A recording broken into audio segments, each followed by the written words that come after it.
اس کی کیفیت دیکھیے کہ ایک شخص آپ کے اوپر احسان اور احسان اور احسان نہیں کرتا جاتا، تو آپ کہتے ہیں دوست تیرا احسان اتنا زیادہ ہے کہ میں تیرے احسانات کا بدلہ نہیں اتار سکتا، تجھے میری جانب سے اللہ ہی بتائے گا۔ تو مجھے دیکھیے اللہ شاہوں کی بارگاہ میں کلمات کے سامنے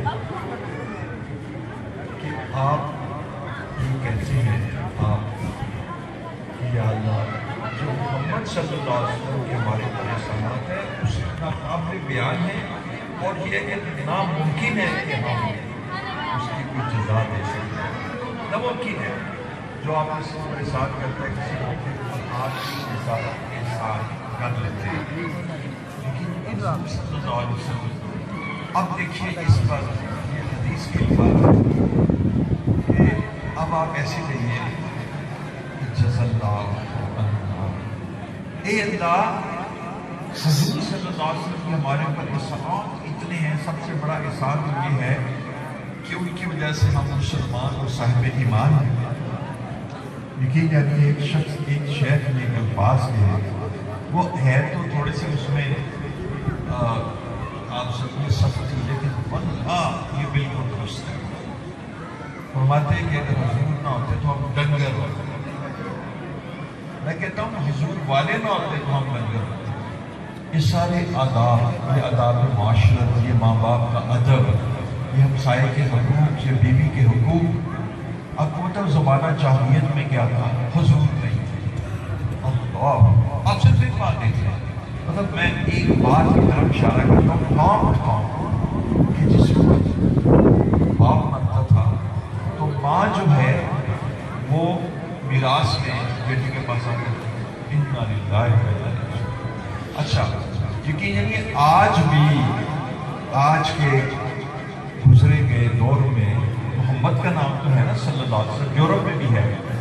آپ نے پوری دنیا میں سے یہ خبر نہیں سنی ہوگی، آپ نے مختلف خبریں سنی ظلم کی کہ بھئی عورتوں کے ساتھ زیادتی، لیکن آپ نے یہ خبر نہیں سنی ہوگی کہ کسی بچی کو پیدا ہوتے ہی دفنا دیا، ریت میں ڈال دیا، اس کو ختم ہی کر دیا۔ یعنی آج کل وہ ایک لفظ ہے نا عورت کے حقوق، جس کو کہتے ہیں ویمن رائٹس، انسانی حقوق، ہیومن رائٹس، اس کے تحت نا ساری جو تنظیمیں ہیں وہ کھڑی ہو جاتی ہیں اور وہ کہتی ہیں کہ جی بالکل ایسی بات نہیں ہے، کہ ایسی بات نہیں ہے، آپ نہیں کر سکتے۔ اس دور کے اندر محمد نہیں تھے صلی اللہ علیہ وسلم، اور جب محمد صلی اللہ علیہ وسلم نہیں تھے تو کیا تھا، بیٹیوں کو زندہ دوڑ کر دیا کرتا تھا۔ آپ نے قرآن کیا بِأَيِّ ذَنبٍ قُتِلَتْ، گاڑی ہوئی عورتوں، گاڑی ہوئی بچے کو، اس عورت بچے کو پوچھا جائے گا کہ تجھے کس جرم میں تمہیں قتل کیا ہے۔ پھر دیکھیے جو ان کے اندر تکبر تھا، گھوڑوں کی ان کو شجرے معلوم تھے، اور ان کی لڑائیاں سالہ سال صدیوں چلتی تھی، اس قدر زمانہ جاری۔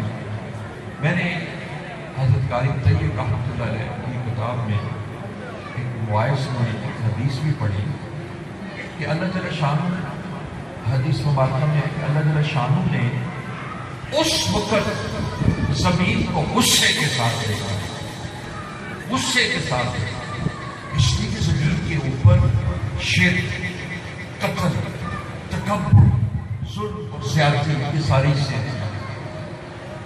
اور پھر آپ دیکھیے حضور آئے صلی اللہ علیہ وسلم، حیوانیت ختم ہو گئی، انسانیت لوٹ آ گئی، انسان کو انسانیت سکھلانے میں تشریف لائے۔ اور پھر کیا ہوا، اللہ اکبر، کہا گیا دیکھو تم اللہ کی رضا چاہتے ہو نا تو بتاؤ اللہ کی رضا کہاں ہے، وہ جو تمہارے گھر میں ماں ہے اس کے قدموں پہ تلے اللہ کی رضا ہے۔ یعنی اللہ جب راضی ہوتے ہیں، جب حکومت راضی ہوتی ہے تو آپ کو نا چیف گیسٹ ہاؤس میں چراتی ہے، اور جب حکومت ناراض ہوتی ہے تو جیل کر دیتی ہے۔ تو جب اللہ جل شانہ راضی ہوتے ہیں تو پھر اس کو بڑے بڑے باغات میں چیف گیسٹ ہاؤس میں چلاتے ہیں، مہمان خانوں میں چلاتے ہیں، اور وہ مہمان خانے کیا ہیں؟ وہ جنت ہے. اور اس کو اللہ تعالیٰ نے کہاں رکھ دی ہے جنت کو؟ بیٹا اللہ نے جنت کو کہاں رکھ دی ہے؟ دیکھیے بیٹا کہتا ہے ماں کے قدموں کے تلے. یہ حضور صلی اللہ علیہ وسلم نے ماں کا مقام سکھلایا. جب حضور تشریف نہ کرتے، میں بھی دوبار ہوتا، آپ بھی دوبار ہوتے، ہم جانور ہوتے، ہمارے تو حیوانیت ہوتی. اور میں آپ کو تھوڑی سی بات بتاؤں، ایک ہلکی سی بات، کہ اس وقت افغانستان سے جو امریکن سولجرز، جو امریکی فوجی جو واپس آئے ہیں نا، ان کو ڈپریشن ہے، ان کے اندر حیوانیت ہے. وہ اپنی جو وہاں عورتیں بھی فوج میں ہیں، انہوں نے اپنی عورتوں کو کھا ڈالا ہے. یعنی کھانا ہی بتاتا ہوں، یعنی ان کے دماغوں کے وہ اتنی حیوانیت تھی. دیکھیں نا، اب وہ کہتے ہیں کہ یہ جو جہاد کرتے ہیں، وہ ایک انگریز لکھتے ہیں کہ عجیب لوگ ہیں کہ یہ جہاد کرتے ہیں تو ساتھ کہتے ہیں ہمیں شہادت ملے گی. اور اتنے عجیب ہیں کہ موسیقی ڈرتے اور کہتے ہیں پتہ کیا ہے؟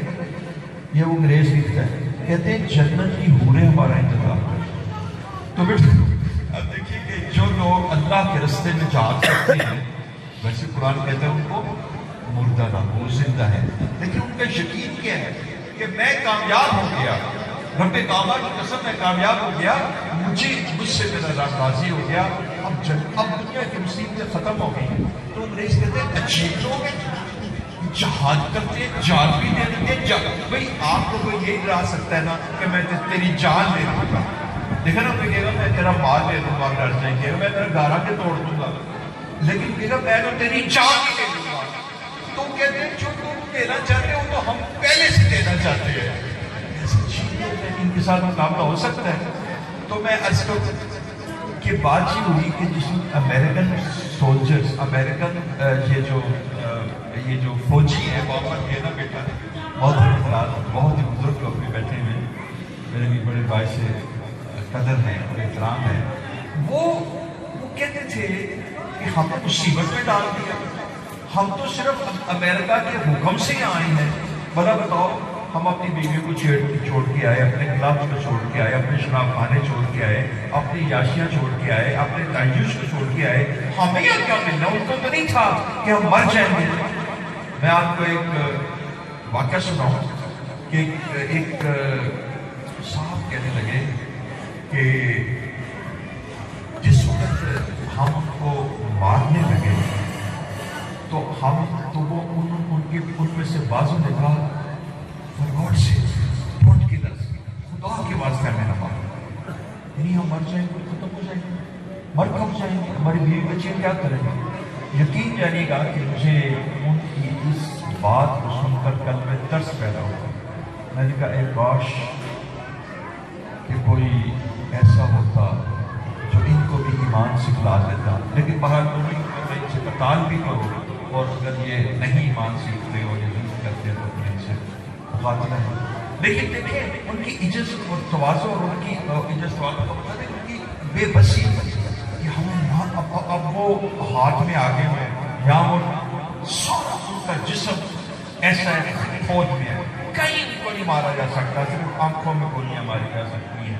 تو بدادل ہیں، وہ کہتے ہیں خدا کے واسطے تو اس قدر ترس کی بات آتی ہے. اس قدر کہ دیکھیں وہ مر کھپ جائیں گے، گوشت کے لوتھڑے یہ جہنم میں جلیں گے. اور یہ عجیب لوگ ہیں کہ یہ عجیب لوگ ہیں جنت کی حوریں ہمارا انتظار کر رہے ہیں. اب آپ کو بتانا چاہتا ہوں کہ جس وقت وہ لوگ وہاں گئے تو سب سے پہلے یہ دیکھیں، وہ کبھی یہ بات نہیں بتائیں گے امریکن، ان کے دماغوں کے اوپر اس قدر انگزائٹی کہتے ہیں، ٹینشن، موت کا خوف. تو چڑیوں کی طرح ہمارے افغان بھائی ان کو مارتے رہے ہیں، جیسے چڑیوں کا گھریلوں کے ساتھ ان کے ٹینکوں کو. ان کے پاس کوئی ٹیکنالوجی نہیں تھی، لیکن دیکھیں انہوں نے اس جرات کے ساتھ. اچھا بتانا ہی چاہتا، میں آپ کو پوائنٹ دینا چاہتا ہوں. وہ پوائنٹ یہ دینا چاہتا ہوں نقطہ کہ آپ غور فرمائیے کہ جس وقت وہ واپس آئے تو وہ پاگل تھے. مینٹل ڈس آرڈر تھے، ڈاکٹر صاحب تشریف فرمائے، سائیکیٹرک پرابلمس تھی ان کو، ذہنی امراض تھے ان کو، اور پھر انہوں نے جب دوبارہ اپنی انہوں نے فیلڈ میں لایا تو وہاں جو فیمیل جو خواتین جو سولجرس تھی، جو خواتین وہاں پر کام کرتی تھی، ان کو انہوں نے ستیہ ناش کر دیا ان کا۔ پھر اس کے بعد ان کو انہوں نے ٹریٹمنٹ لی، پتہ ہی لگا کہ ان کے دماغوں کے اوپر خوف ہو رہا ہے۔ تو بلا بتاؤ بیٹا، یہ اب وہ حیوانیت کا شکار ہے۔ میں آپ کو بتانا چاہتا ہوں کہ ان کے وہ فوجی جو وہاں سے واپس آئے ان میں سے اکثر حیوانیت کا شکار ہے۔ کیوں؟ کہ محمد نہیں ہے ان کے پاس، اور محمد والے نہیں ہیں ان کے پاس، نہ ان کے پاس فضل علی قریشی ہے، اور نہ ان کے پاس موسیٰ جلال پوری ہے، اور نہ ان کے پاس۔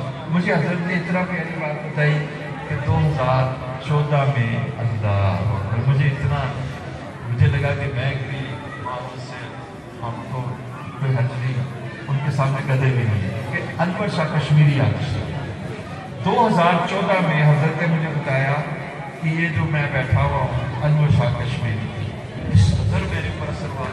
میں نے کہا میری کو کہا تھا، سر کہتے ہیں کہ اگلے سال بھی آ جانا تو ہم پاؤں کی بال میں سر کے بال چل کے آئیں گے۔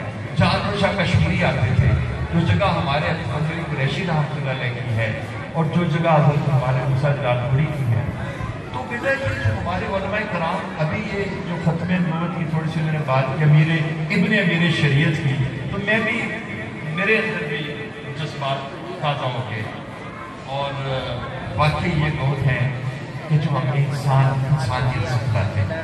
تو بیٹا مجھے کچھ پتہ لگا ہے، میں نے نہیں سنا، میں خبروں پر ہی سنتا، اسلام آباد میں پھر وہ دوبارہ وہ ایک فضول سی بات چلی ہے، آپ نے جو خدا کرے تو ایسے اس وقت میں کہ تو قابل بھی نہیں ہے اس کو بیان، عورتوں کا جو ایک جلوس نکلا ہے کہ میرا جسم وغیرہ، تو یہ ہے حیوانیت۔ جب حضور نہیں ہوتے تو پھر جہاں حضور نہیں ہوتے تو حضور صلی اللہ علیہ وسلم کا سب سے بڑا احسان ہمارے اوپر ہے۔ تو عرض کروں کہ انہوں نے کہا کہ اگر نبی محمد نہ ہوتے تو ہم ڈنگر ہوتے، تو بس یہ یاد رکھیے کہ اپنے بچوں کو ڈنگر نہ بننے دیجیے، حضور کے قدموں پہ گرا دیجیے، اور حضور کے قدموں پہ گرانے کا مقصد کیا ہے کہ ان کو دین سکھائیے، اور دین کس چیز کا نام ہے؟ قرآن اور حدیث اور فقہ کا، اور قرآن اور حدیث اور فقہ کے پڑھانے والے ڈاکٹر ہوتے ہیں نا جی؟ نہیں۔ انجینئر ہوتے ہیں؟ نہیں۔ آرکیٹیکٹ ہوتے ہیں؟ نہیں۔ ڈپٹی کمشنر ہوتے ہیں؟ نہیں۔ کمشنر ہوتے ہیں؟ ایم ایل اے ہوتے ہیں؟ ایم پیز ہوتے ہیں؟ کون پڑھاتے ہیں؟ قرآن اور حدیث کے پڑھانے والے ہمارے حضرت یوسف ابو بکر نقشبندی ہیں، قرآن اور حدیث کے پڑھانے والے حضرت تقی عثمانی رحمۃ اللہ برکاتہ ہیں، اور میرے پاس میں تو کہنے کے لیے میں ان کے پاس جایا کرتا تھا، ویسے وہ میرے شیخ کے پاس جایا کرتے تھے، حضرت عبداللہ الفاظی صاحب نمبر اللہ کو 30 سال لگاتے تھے۔ یہ جو قرآن حدیث کے پڑھانے والے جن کو لاکھوں حدیثیں زبانی یاد تھی، تو یہ جو قرآن اور حدیث کے پڑھانے والے یہ کہاں پڑھاتے ہیں؟ یہ قرآن اور حدیث کے پڑھانے والے کو کہتے ہیں عالم دین، اور جس جگہ پہ یہ پڑھاتے ہیں ان جگہوں کو کیا کہتے ہیں؟ اس کو آپ اسکول کہہ لیجیے، مدرسہ کہہ لیجیے، یونیورسٹی کہہ لیجیے، یہ تو اردو انگریزی کی بات ہے۔ ایسا مدارس اگر نہ ہو تو انسان جانور بن جائے، آپس میں لڑنا شروع ہو جائے، شہوانیت غالب آ جائے، انسان کے اندر جو اس کی نفسانیت غالب آ جائے، اور ایگو اپنی جو اندر کی ایگو ہے نا، ایگو کہتے ہیں انانیت غالب آ جائے۔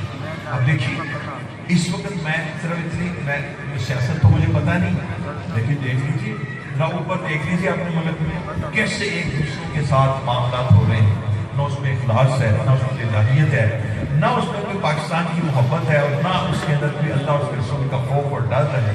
جھوٹ بھی ہے، خیانت بھی ہے، اور ظلم بھی ہے، اور زیادتی بھی ہے۔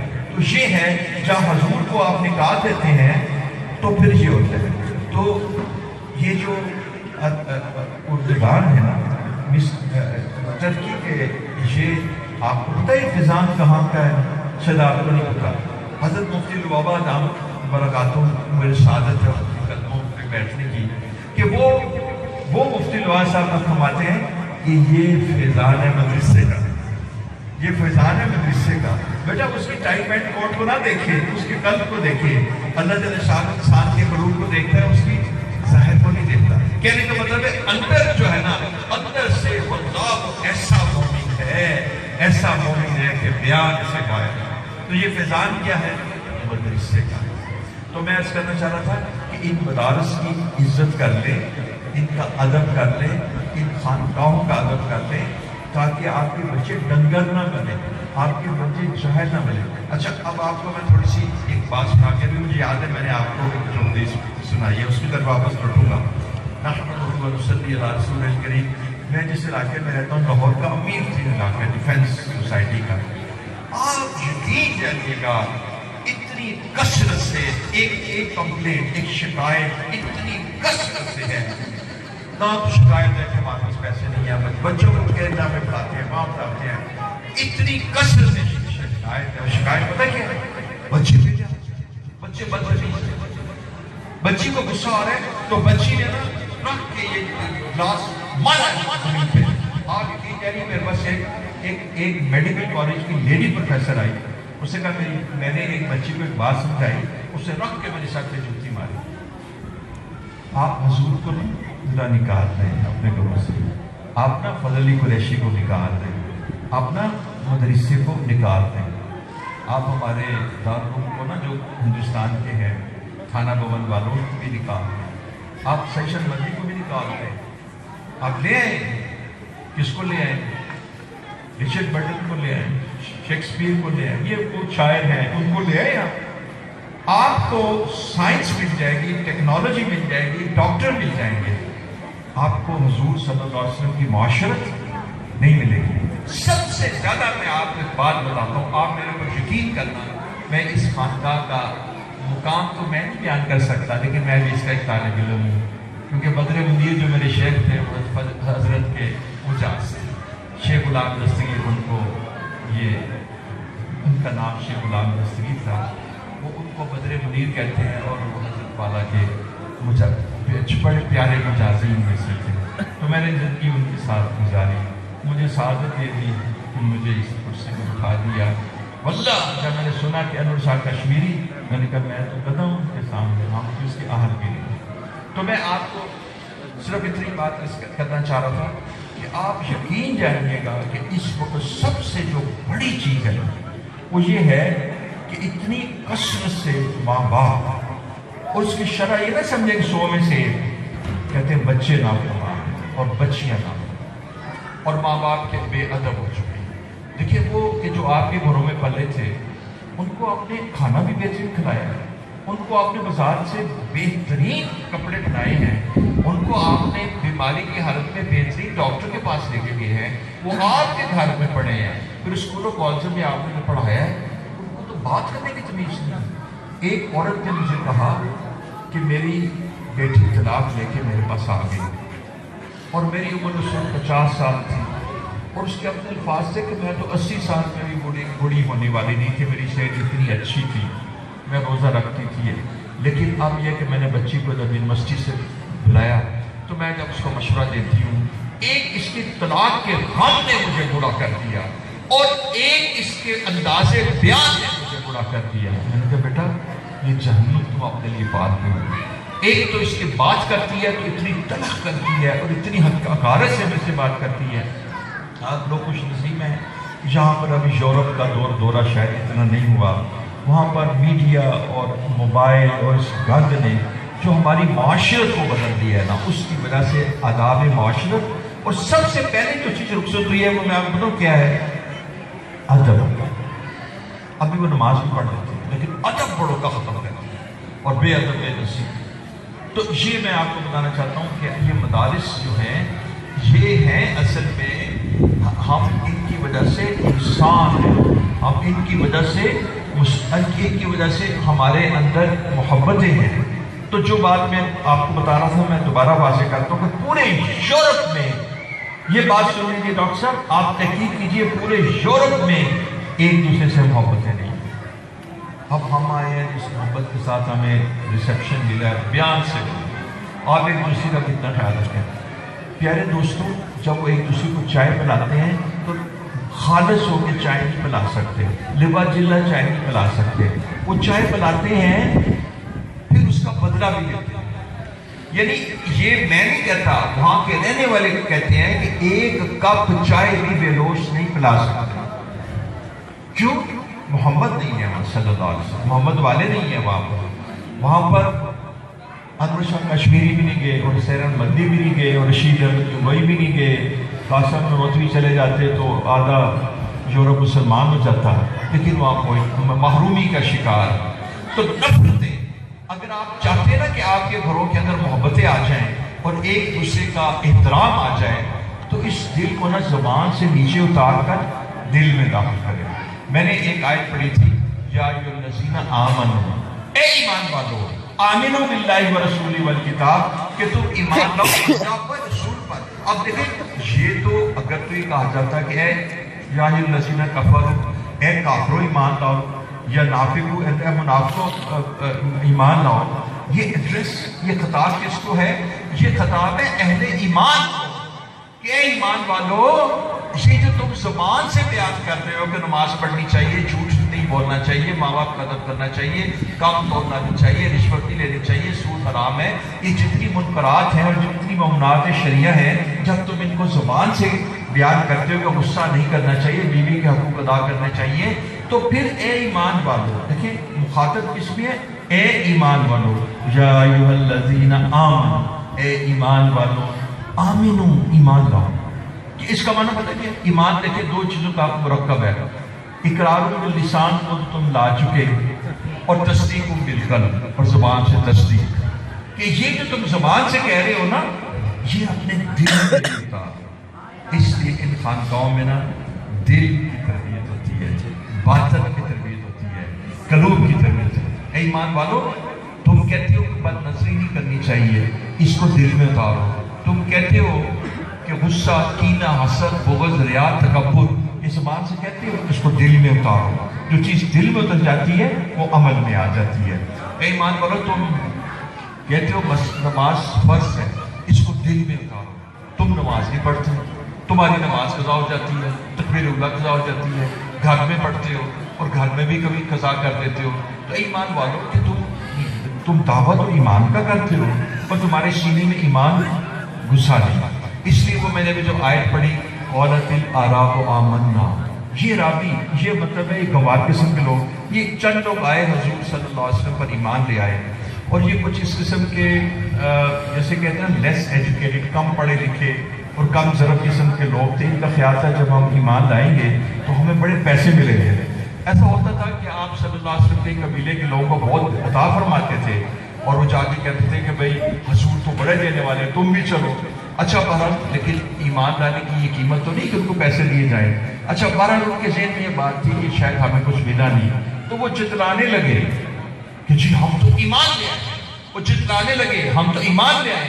اللہ جل شانہ نے فرمایا، یہ عرابی لوگ کہتے ہیں آمنا، قالت الاعراب آمنا، کہا کہ تم یہ نہ کہو کہ ہم ایمان لائے، قل لم تؤمنوا، یہ نہ کہو کہ ہم ایمان لائے، ولکن قولوا اسلمنا، تم یہ کہو کہ ہم نے ابھی نہ تسلیم کیا۔ وہی زبان، اقرار باللسان، ابھی ہم نے نہ تسلیم کیا۔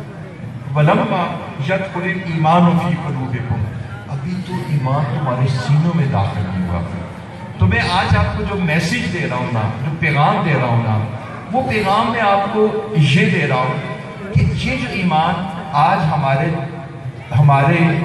زبان پر ہے نا، اس کو نا قلب کے اندر داخل کیا۔ دیکھیے انہوں نے لا الہ الا اللہ محمد رسول اللہ پڑھ لیا تھا، اور یہ قرآن کی آیت ہے، لیکن وہ کہتے ہیں ہم تو ایمان لائے، ہم تو ایمان لائے، ہم تو ایمان لائے، اور جتا رہے ہیں۔ جتلاؤ نا، یہ بھی قرآن مجید میں آئے کہ تم اس ایمان کو جتلاؤ نا۔ کل لم تؤمنوا، اللہ کی عجیب بات ہے حضرات، پیارے حضرات، آپ دیکھیے انہوں نے پڑھے لا الہ الا اللہ محمد، کہتے ہیں کل لم تؤمنوا، تم یہ نہ کہو، یہ کہتے ہیں قالت، یہ عرابی کہتے ہیں آمنا، ہم ایمان لائے ہیں، اور جتلا رہے ہیں۔ ان کو بتا دو کل لم تؤمنوا، ایمان کوئی نہیں آئے، تم یہ کہو کہ ابھی تو ہم نے تسلیم کیا ہے، ہم نے اقرار کیا، ہم نے زبان سے کہا ہے، ابھی ہمارے سینوں میں اندر داخل نہیں ہوا۔ یا ایھا الذین آمنوا، یا ایھا الذین آمنوا آمنوا باللہ ورسولہ الکتاب۔ آپ دیکھیں واضح طور پہ خطاب ہے ایمان والوں کے لیے، اور آگے کہا جا رہا ہے بھئی ایمان والے تو ہوتے ہی وہی ہیں کہ جو کتاب پر، رسول اللہ پر، فرشتوں پر ایمان لاتے ہیں۔ پھر انہوں نے کہا گیا کہ دیکھو تم خیانت کرتے ہو، تم دوسروں کے مکانوں پر قبضہ کرتے ہو، تم جھوٹ بولتے ہو، تم وراثت کو ادا نہیں کرتے، تم سود بھی لے لیتے ہو اور تم کم تولتے ہو اور پھر تم نماز بھی پڑھتے ہو۔ دیکھو تم نماز پڑھتے ہو ایک اچھی بات ہے، لیکن دین کے بہت بڑے حصے کا تم انکار کر رہے ہو، منکرات شریعہ میں تم مبتلا ہو، وہ چیزیں جو حرام ہیں جن کی وجہ سے اللہ رب العزت کا عذاب ہوتا ہے۔ اب دیکھیے جو آدمی وراثت ادا نہیں کرتا، جو کسی کی زمین پہ قبضہ کرتا ہے، جو کسی کے مکان پہ قبضہ کرتا ہے، جو کسی کے کھیت پر قبضہ کرتا ہے اور اسی طرح گزر جاتا ہے، موت کے وقت کلمے سے محروم ہوتا ہے اور کچھ کو عذاب قبر ہوتا ہے۔ میں نے حضرت ایک حافظ ابن کشف رحمۃ اللہ علیہ ان کی کتاب میں ایک چیز پڑھی تو میں حیران ہو گیا۔ حیران اس لیے ہوا کہ ہم بس ہیں ہی بے ایمان، کہ انہوں نے لکھا کہ ایک شخص کی قبر پہ مراقبہ کیا تو اس کو عذاب ہو رہا تھا، تو دیکھا تو نمازی تھا۔ انہوں نے کہا میں نے نہ کسی ایک نیک آدمی کے پیسے چرا لیے تھے اور پھر پیسے چرا کے میں یعنی کھا لیے تھے، لیکن اس کو بڑی تکلیف تھی اور اس وجہ سے وہ غریب آدمی تھا، کئی دیر اس کے اوپر فاقہ رہا اور یہ مجھے پتا بھی تھا، میں نے پھر اس کے پیسے واپس نہیں کیے، اس وجہ سے مجھے عذاب قبر ہو۔ تو اے ایمان والو، تم اپنے معاملات کو درست تو کرو، تم سچ تو بولو۔ جو اللہ جل شانہ نے جن کو منکرات کا ہے، دیکھیں دین دو چیزوں کا نام ہے، ایک ہے اوامر، نماز پڑھو، روزہ رکھو، زکوٰۃ، اور ایک ہے نواہی، یہ بنیاد شریعہ کہ جن کو ہم نے چھوڑنا ہے۔ روزہ نہ، جھوٹ نہ بولو، زنا نہ کرو، شراب نہ کرو، غیبت نہ کرو، کسی کی دل آزاری نہ کرو، غیبت نہ کرو، سود نہ لو، اور دیکھیں باطنی گناہ بھی چھوڑ دو، وزر وزارے اسمی و باطنہ، ظاہری گناہ بھی چھوڑ دو، باطنی گناہ بھی چھوڑ دو، باطنی گناہ میں کسی کی حقارت بھی چھوڑ دو، تکبر بھی چھوڑ دو، حسد بھی چھوڑ دو، اور تم اندر ریا بھی چھوڑ دو، یہ ساری چیزیں تم چھوڑ دو۔ جب تک تم یہ گناہوں کو نہیں چھوڑتے تمہیں اللہ جل شانہ تک رسائی نہیں ہوتی۔ کونوا مع الصادقین کیوں کہا گیا کہ تم اللہ والوں کے ساتھ اپنے آپ کو چھوڑ دو تاکہ تمہاری یہ جو باطنی اصلاح جو ہے نا ہو جائے۔ تو ان خانقاہوں میں آنا اور آ کے ذکر کرنا اور جمعرات کا ذکر کرنا، اس کی اصل وجہ یہ ہے کہ انسان کو اللہ کا قرب اور تعلق حاصل ہو جائے اور اس کے قلب جو ہے نا وہ صاف ہو جائے۔ اچھا، تو میں آپ کو واپس تھوڑی سی وہ جو بات میں کہا تھا اس پہ واپس آؤں گی کہ آپ نے یعنی کہا ہے دوست میں تو تیرا شکر ہی نہیں ادا کر سکتا، تو پھر اب اللہ ہی تیرا شکر ادا کرے۔ تو اگر آپ اپنے دوست کا شکر نہیں ادا کر سکتے جس نے آپ کی پر احسانات دار احسانات کیے، تو محمد صلی اللہ علیہ وسلم کا ہم کیسے شکر ادا کر سکتے ہیں؟ تو اللہ نے ہمیں ایک طریقہ سکھایا، جز اللہ عنا، اے اللہ جزا دیجیے ہماری طرف سے محمد صلی اللہ علیہ وسلم کو۔ کیسی جزا؟ ایسی جزا جو ان کے شان کے مطابق، ایسی جزا حضرت شیخ الحدیث نے یوں بھی کر کے فرما دیا کہ ایسی جزا جو اللہ آپ کے شان کے مطابق ہو۔ تو اس پر ذرا سوچیے حضرات گرامی، بالخصوص جو نوجوان ہیں، ذرا اس بات میں سوچیں، اتنا کہنے پر، جسٹ میئر سیئنگ دس، اتنا صرف کہنے پر، وہ بیٹا اتنا کہنے پر، اب میں اپنی زبان سے کہوں، جیسے شیخ وہ آپ کے بچے کی میں نے تعریف کر دی اور فلاں کی آپ کے بچے کی تعریف کر دی، وہ چلنے لگا خوشی سے، یار یہ بچہ تو بڑا سینے اور بڑا خوبصورت ہے، بڑا اچھا۔ جب آپ خوشی سے اچھ رہے ہیں، یہ اس بات کی علامت ہے کہ وہ آپ کا بچہ ہے اور آپ کو اس بچے سے شدید محبت ہے۔ آپ دیکھیں، آپ کسی کے بچے کی بات تعریفیں کریں، اس کو بڑی برا لگتا ہے۔ اچھا وہ برا بھی ہونا تو کہتے ہیں یار میرا بچہ، میں جانوں یہ تو میرے بچے کی بات تعریفیں کیوں کرتا ہے؟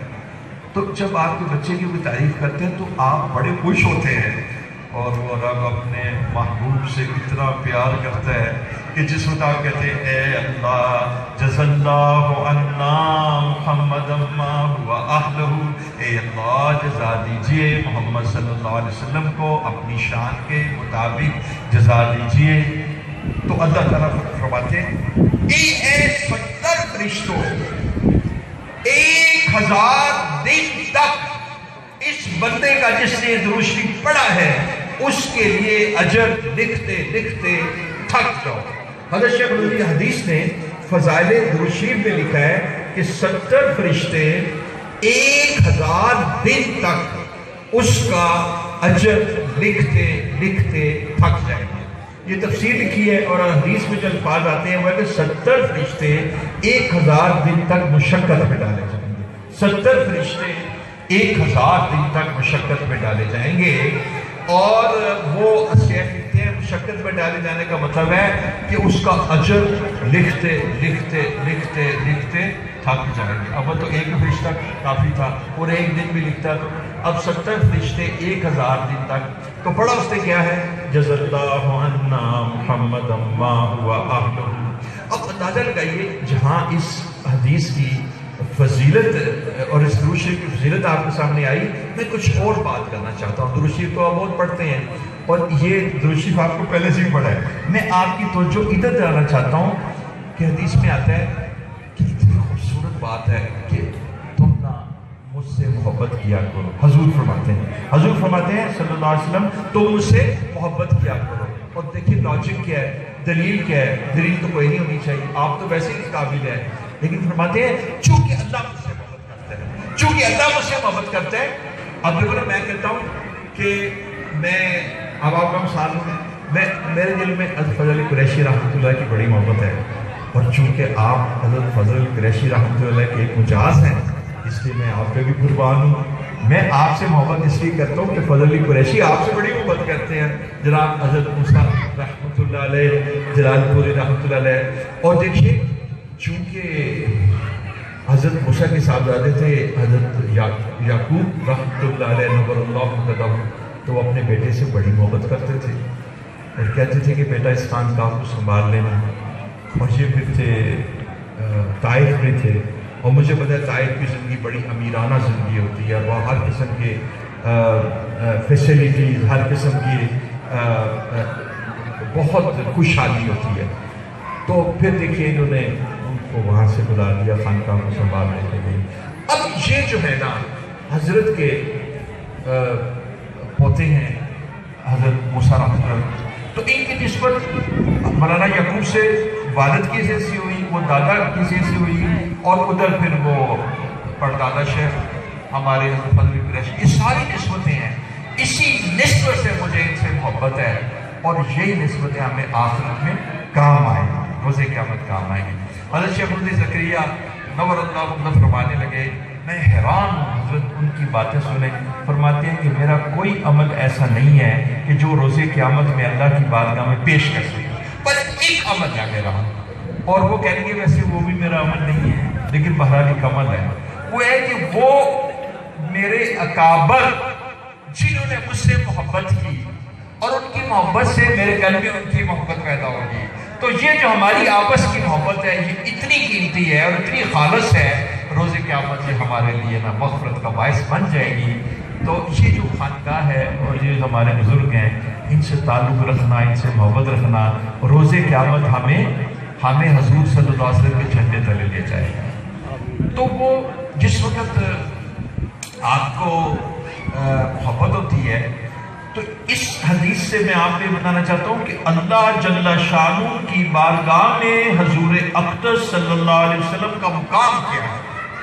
میں بتاؤ تو جب ساری فسبحان الذی بیدہ ملکوت کل شیء والیہ ترجع, جب اس کو سب سے زیادہ محبت ہی محمد صلی اللہ علیہ وسلم سے ہے. اور حال یہ ہے کہ کوئی آدمی ایک دفعہ کہہ دے جز اللہ عنا محمد ما هو اہلہ, تو اللہ اب مجھے اجازت دیجیے کہنے کی. وہ اتنے مچل جاتے ہیں, وہ اتنے خوش ہو جاتے ہیں, وہ اتنے جذباتی ہو جاتے ہیں, ان کو اپنے محبوب پر اتنا پیار آتا ہے. وہ کہتے ہیں اچھا تو نے میرے محبوب کے اوپر یعنی یہ خیر خائی کے جذبات کے ساتھ تو نے کہا کہ ان کو میں جزا دوں. ہاں میں ان کو تو جزا دیتا ہی ہوں, ان کو تو جزا ایسی دوں گا کہ ان کو تو مقام محمود تک پہنچا دوں گا. لیکن تو بندے تیرے لیے میں نے 70 فرشتے مقرر کی ہیں جو 1000 دن تک تیرے لیے اجر لکھتے لکھتے تھک جائیں.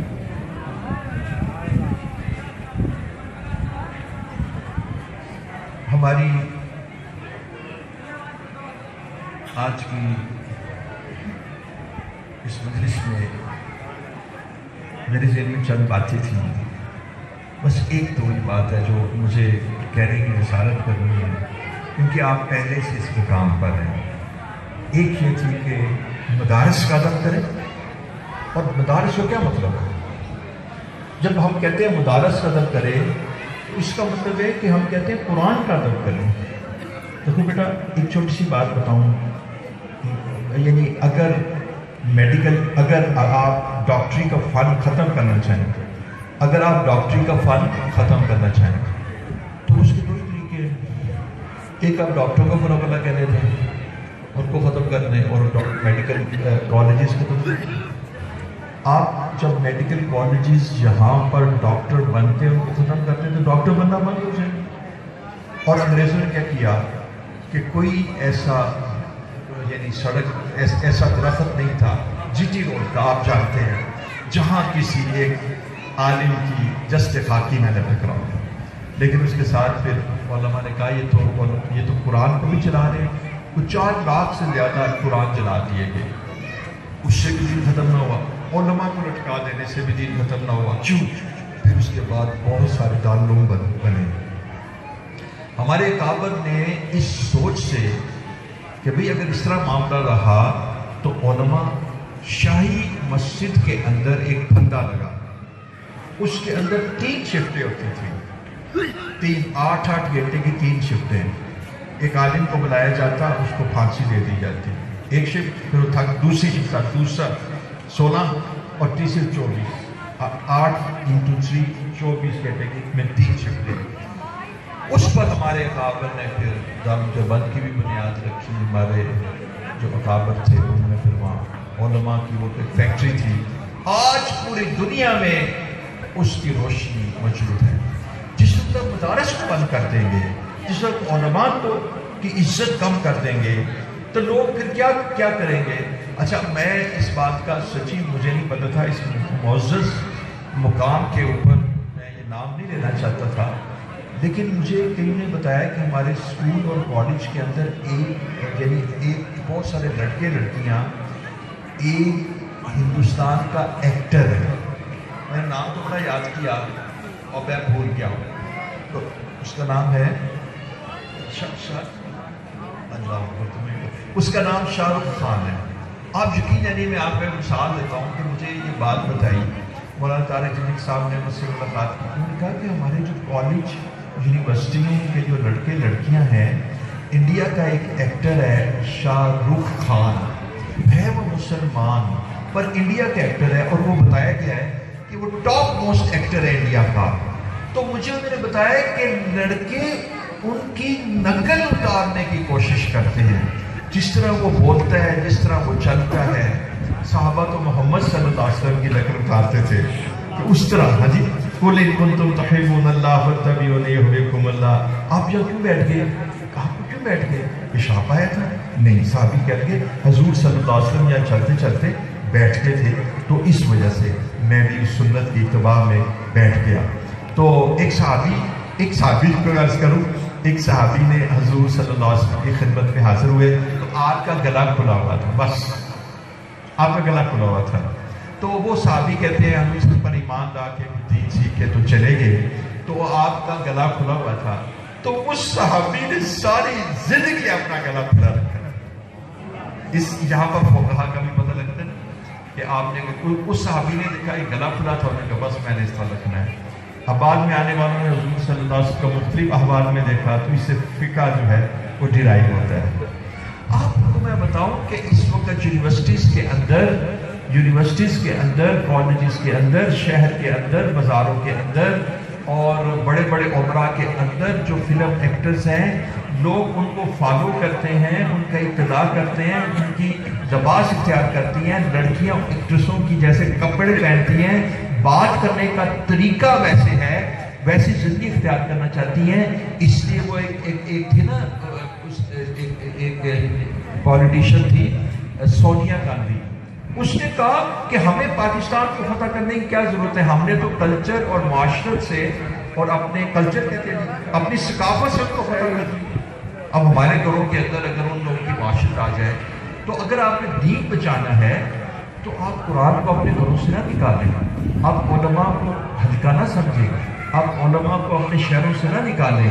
اگر آپ نے علماء اور قرآن کو اور قرآن والوں کو اپنی جگہ سے نکال دیا تو نتیجہ بنے گا کہ یہاں حیوانیت آ جائے گی, شامانیت آ جائے گی, اور جب ایک دفعہ حیوانیت اور شہوانیت آ جائے تو کفر ہم پہ غالب آ جائے. ایک میں آپ کو یہ میسیج دینا چاہ رہا تھا. دوسرا میں پیغام یہ دینا چاہ رہا تھا کہ جو مجلس ذکر جمعرات کو ہوتی ہے یہ کمزور ہے. اس میں کثرت کے ساتھ آئیں اور اللہ کے ذکر کے ساتھ اپنے دلوں کو آباد کریں. تیسری چیز میں آپ سے عرض کرنا چاہ رہا تھا کہ یہ خانقاہ بڑی بلند ہے, اس میں بڑا فضان ہے ہمارے مشائخ کا, اور یہ بڑی بابرکت ہے. چیزوں کی جو قیمت بڑھتی ہے وہ نسبت سے. آپ جانتے ہیں کہ ایک اینٹ بھٹے سے نکلتی ہے اور وہ مسجد میں لگ جاتی ہے تو آپ اس کے اوپر سجدہ کرتے ہیں ماتھا, اور وہ ٹوائلٹ میں لگ جاتی ہے تو آپ تو نسبت سے نا, اس کی نسبت اتنی بڑی ہے, اتنے اکابر یہاں پر آئے ہیں اور اتنا یہاں پر ذکر کیا گیا ہے اور اتنا یہاں پر دروشی پڑھا گیا ہے اور یہاں پر اتنے اللہ والے بزرگ آئے ہیں, تو اس جگہ کی نسبت یہ آپ کا جو جلال پور کا جو بازار ہے اس کو اس کے ساتھ تقابل نہ کیجیے. تو یہاں اپنے لوگوں کو بھی لے کے آئیں اور کثرت سے آئیں اور اپنے ذکر کو اپنا ذکر مضبوط کریں. اچھا, تیسری بات جو میری تھی وہ یہ تھی کہ دیکھیے ہمارے ان خانقاہوں کا اور ان اجتماعات کا مطلب مقصد اصلاح باطن ہوتا ہے. باطن کی اصلاح, اندر کی اصلاح, باطن کی اصلاح, باطن کی اصلاح. اچھا آپ دیکھیے یہ جتنے ہمارے اعمال ہم کرتے ہیں نا, یہ اعمال تھوڑا سا میری اس بات کو آپ سب سنیں گے اور سمجھیں گے, یہ جتنے